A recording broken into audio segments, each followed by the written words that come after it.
Hi folks, it's John Nizman from lastchanceautorestore.com. I'd like to share with you another update. This is the 1950 Ford F47, which is a Canadian truck. For American viewers, it's identical to the Ford F1 1950 pickup. So in our previous video, we had shared with you where we unloaded the truck from our trailer, and we were doing a basic assessment. We walked around the vehicle where it was pre-assembled from another facility. So since then, our client has came to our shop.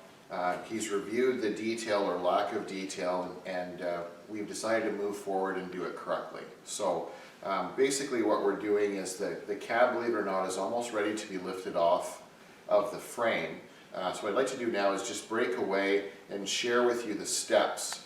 Because the last time you saw the truck, we had the hood and the front nose and fenders were just kind of pre-assembled for shipping. So we'll break away now, and then I'll share with you a little bit of a slideshow. We took photos of the disassembly, and then we'll come back and we'll do just a brief walk around. So here's the slideshow now.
So we're back at the truck now. So obviously with the front clip and the firewall components removed, You saw where the old original wiring harness that was badly frayed has been removed.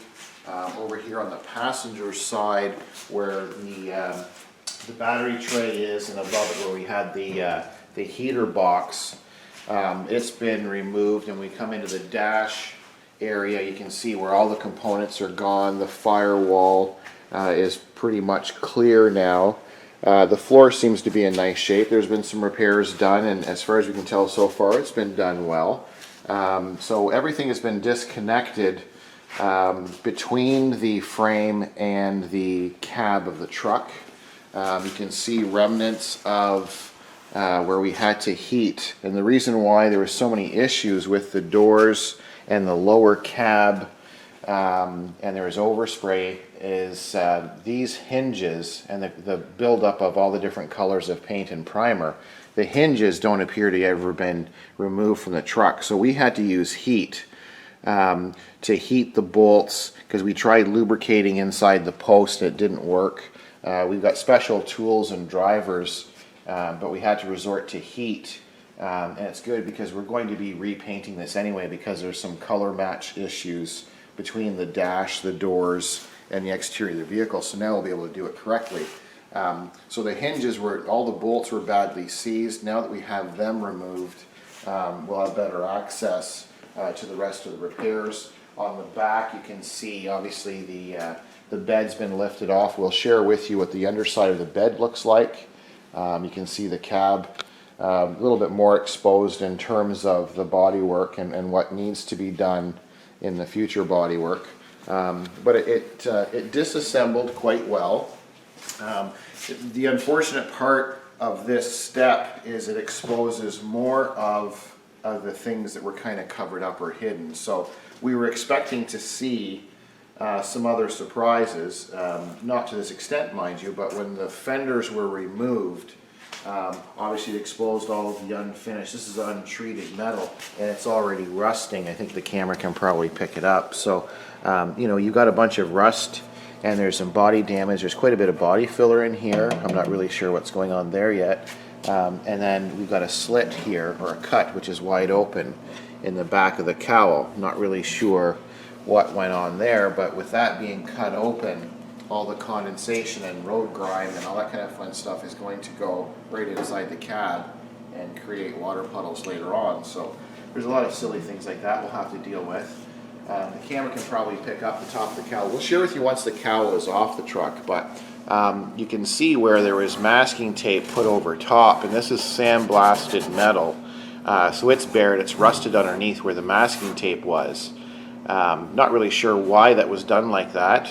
It's obviously to create a pocket so no overspray gets to the inside, but you normally mask the bottom side so this is protected, because that'll be another one of the first items that rust. So it's just, you know, we like to point things out, because things like in this rail, I think the camera can probably pick it up. These are all highly rust prone areas, and there's lots of pitting and corrosion where this rubber seal sits, going all the way around the post and around the top, and it's going to create major issues later on. So that should have been dealt with better, same as that, because over time that vent, especially in the summertime, the client's going to want to open that air vent, the door, want to open it up and get fresh air to come in.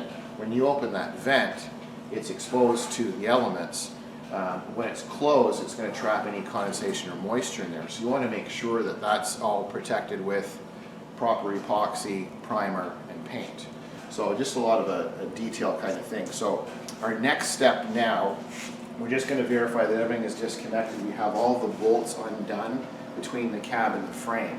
So our next task will be raising the cab off of the truck, and we have custom-made dollies. So we'll set it on a dolly, and then we'll begin the body work on the cab, and then we'll set the frame aside for now, and we'll do some research and check everything over further.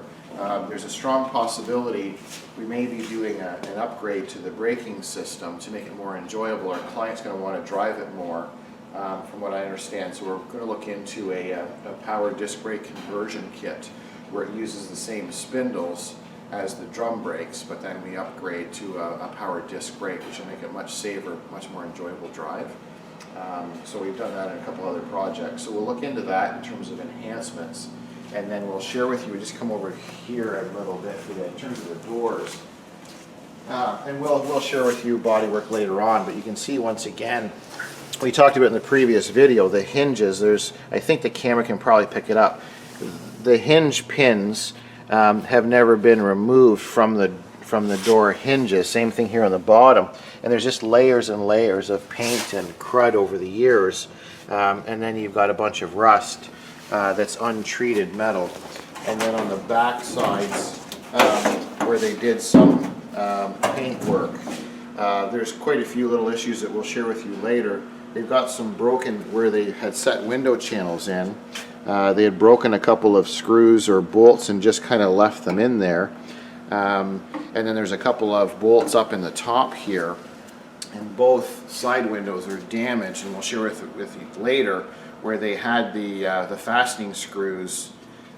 They didn't have the right size, and then when they rolled the window up, the glass hit both of those bolts. We've got two cracks starting. They're chipped and cracked, and it's unfortunate because they're both new side door glass. There's some scratches on the outside, but we've got some cracking, and it's just using the wrong hardware when they went to install or dry fit the window channel in. So we'll obviously have to address the glass as we continue on with the rebuild of this truck. So basically lots of progress, coming along really well, and we'll share with you another video once we have the cab off and we're working on the body components. But it's going to be a nice truck. So it's a 1950 Ford F47 pickup, same as an American F1 truck. I thank you very much for watching. I'm John from lastchanceautorestore.com.